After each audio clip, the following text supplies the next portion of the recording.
સાબરકાંઠામાંથી એક હૃદય હચમચાવનારી ઘટના સામે આવી છે, જેમાં એક હસતા રમતા પરિવારનો માળો વિખેરાયો છે। આ ઘટનામાં શ્રવણ ગમારા નામના યુવકે પોતાના જ પરિવારને મોતને ઘાટ ઉતારી દીધો અને પોતે જીવન ટૂંકાવવાનો પ્રયાસ કર્યો।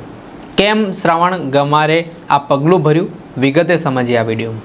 વૈષ્ણવજન તો તેને કહીએ જે પીડ પરાઈ જાનાને રે। દર્શક મિત્રો, નવજીવન ન્યૂઝમાં આપનું સ્વાગત છે। હું છું ફૈઝાન। ગુજરાતમાં અવારનવાર હત્યાના બનાવો સામે આવી રહ્યા છે, જે ચિંતાના વિષય બન્યા છે।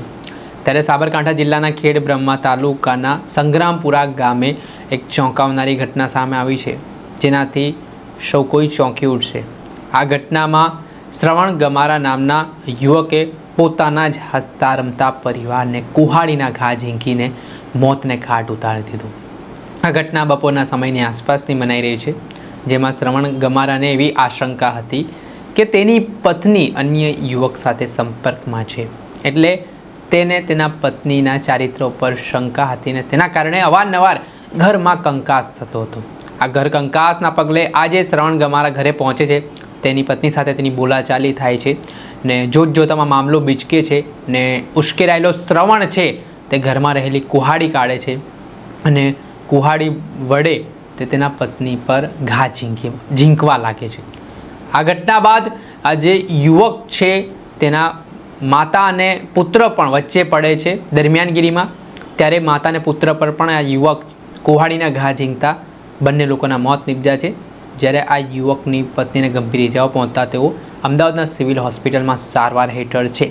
ત્યારે આ શ્રવણ ગમારા નામના યુવકે ખુદ પોતે પોતાના શરીર પર કુહાડીના ઘા ઝીંકીને જીવન ટૂંકાવી દીધું। આ ઘટનાથી આસ્તો રમતો પરિવાર છે તેનો માળો વિખેરાયો છે। સમગ્ર વિસ્તારમાં શોકનું મોજું ફરી વળ્યું છે। આ ઘટનાની જાણ સાબરકાંઠાના સ્થાનિક પોલીસને થતાં પોલીસની ટીમ જ્યારે ઘટના સ્થળે તપાસ અર્થે પહોંચી, પોલીસના પગ નીચેથી પણ જમીન સરકી ગઈ। આ ઘટના બાદ પોલીસે હત્યા તેમજ અલગ અલગ કલમો હેઠળ ગુનો નોંધ્યો છે અને આ કેસમાં સંડોવાયેલા એક આરોપીની ધરપકડ પણ કરી છે, જે શ્રવણ ગમારા સાથે તેનો સાગરીત હતો।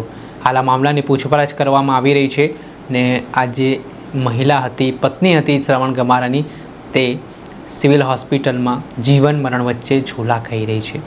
આ ઘટનાએ સાબરકાંઠામાં ચકચાર મચાવી દીધી છે। દર્શક મિત્રો, આવી જ ક્રાઇમથી જોડાયેલી સ્ટોરી આપના સુધી લાવતા રહીશું, પહોંચાડતા રહીશું, એટલે એક અમારી શરત છે। આવા વિડીયો જોવાનું ના ચૂકતા, એટલે નવજીવન ન્યૂઝ જોતા રહો, લાઈક કરો, સબસ્ક્રાઈબ કરો અને વધુમાં વધુ શેર કરો।